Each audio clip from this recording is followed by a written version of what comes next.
Hello and welcome in, everybody. I am joined today by NFL Media, NFL Networks, Cynthia Frelund, the analytics expert over there, who does great work every single Sunday. You can see her at 9 a.m. before the games kick off with a great pregame show. You all know her. You've all seen her work.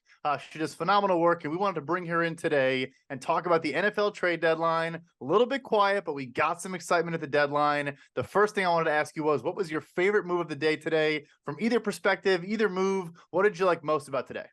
Well, I kind of like the fact that, look, if you're gonna sell and you want to rebuild in Washington, do it. Don't go half. They certainly did not go halvesies on it. They went the full way in. And so I like following a game plan, right? Like that just feels like you made it, you drew a line in the sand and now we know who you are. I also thought that I was a little sad that Jalen Johnson from the Bears didn't get moved because, I think he's a good player and some teams could really use cornerback help. But I think in general, obviously to me, it's going to be interesting. Like, do the Niners, they just want to rush you don't even have a chance against just rush the passer. That's it. We just really want to rush the passer. We're good there. You don't need a secondary if you just get pressure on every single drop back. Right? Yeah, it's a simple formula. No, I hear you. I really like your point there too. I think it sounds overly simplistic or like a simple thing to say, yeah, we're going to commit to a rebuild. We're going to start over, but it's really not. Like, we don't see it that often. So obviously it's not that simple. So from your perspective, and obviously this is all tied together, we get Josh Harris, who comes into Washington, of course, owns the Philadelphia Sixers, infamous for #trust the process. They hire Eugene Chen to be their SVP of analytics. This past week, do you kind of see that as, the influence of a new way of thinking and just a new, foundation in place in Washington? Is that, you think a big factor in what happened today? I do. I also think that they realize, look, new ownership always wants to make their own mark on this league, right? Like you see it time and time again. Even the Panthers they're trying to figure it out, but I wouldn't put it past David Tepper to fire everyone again, right? Like it is the way it is now with the new wave of ownership. So I'm looking at what they're doing there and taking it as a clear indication that everything's up for grabs, right? Like Sam Howell's been under pressure. He's been sacked so much. The O-line isn't there. This isn't a team that's contending for a true, we can always say they're not mathematically eliminated from the playoffs, but this is not a team that we're thinking is a real true contender come January. So might as well kind of get started, figure out who you're going to pay because they have a lot of question marks, like every first round pick possible on their defense, right? So, they got a lot of question marks and they answered some of their own questions and they created an opportunity for themselves to say, okay, we are now in a space where we're going to we're going to enact our vision now, whatever that new vision may be. Okay, I know this isn't quite the topic here, but because you mentioned it, so look, Sam Howell, obviously super high pressure to sack rate, a little bit better this past week against Philadelphia, but you also mentioned not the greatest pass protection, not entirely his fault, but now with 5 top 100 draft picks, where do you fall on Sam Howell? Do you think maybe they're also stockpiling to go get a Drake May, a Caleb Williams? Are they bad enough to do that? Should they do that with Sam Howell? What do you think about that angle of maybe that's part of the thinking here today?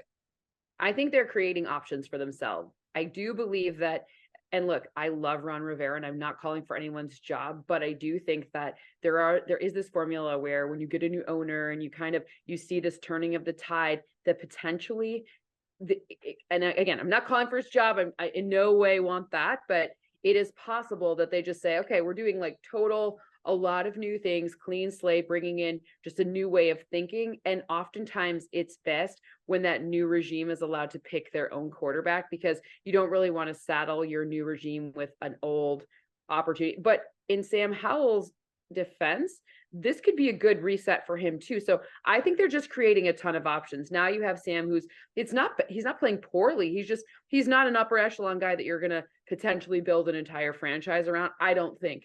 It doesn't feel like that. It doesn't feel like they have the other pieces. When you have Brock Purdy and you have Christian McCaffrey and Deebo Samuel and Brandon Ayuk and all these other George Kittle, it feels a little different to take a chance on a quarterback who's not super proven. But in this case, it feels like potentially they'd really want to create an opportunity around him. This is the first game last week where he hasn't taken a sack all.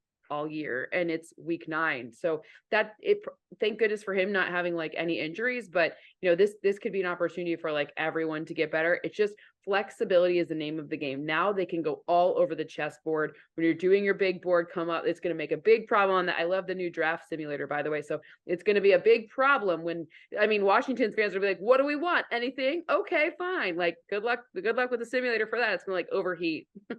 Hey, I appreciate the shout out. We appreciate the shout out to PFF. And that's a great point. Washington fans, if you're watching, you have top 100 picks now. I expect to see you at the top of that mock draft simulator leaderboard. Who else would be up there but y'all at this point? So you touched on a little bit, but to get back to it, you was thinking maybe Jalen Johnson goes to Chicago. What is one move that maybe did happen or another that didn't happen that you were kind of sitting there saying, I would have loved if this contender added this piece and it didn't come through today? Well, I know they got a different corner, but I was kind of hoping the Bills would go get Jalen Johnson because I thought that was a nice fit given that Tre'Davious White is out, and then the spine of their defense with Matt Milano out and Daquan Jones, like that would really help on the outside to have a little bit of help from losing Tre'Davious White, who's a huge factor for them. So I know they went and got a different corner. I'm not like saying anything bad about him, but I do think that would have been a really top tier move right there. I do like the Montez Sweat acquisition by the Bears, though. I thought they truly do not have a pass rush to speak of. And watching that game against the Chargers, especially Eberflus is a defensive minded person that had to kill him because it was so hard. This isn't a world beating offensive line in the Chargers. Sure, it's better than some other ones they faced, but it shouldn't have looked like that. And it shouldn't have felt like that. So Montez Sweat, they could go build around him. Chicago, I'm from the Midwest too, right? Lived in Chicago for a long time. Bears defense, you think Bears, you think defense, you think 85 Bears, you think like just this mean monsters of the Midway defense. And Montez Sweat seems to fit that bill. Plus they could evaluate him now and figure out whether they want to pay him. By the way, that's my dog. Gordy has a lot to say right now, apparently. He's very excited. We want his opinion as well. I Yeah. promised everyone I didn't pay Cynthia to just say that. You can't see it's a little dark, but there's a Bears front page of a newspaper right here over my shoulder. So that was her opinion. There was no prep on. It was my opinion, yes. That was her opinion on Montez, but we love to hear it. Well, thank you so much for joining us. We want to talk all this stuff with you, break it all down. We really appreciate your time. Yeah, anytime. Happy to be here. Thank you for having me.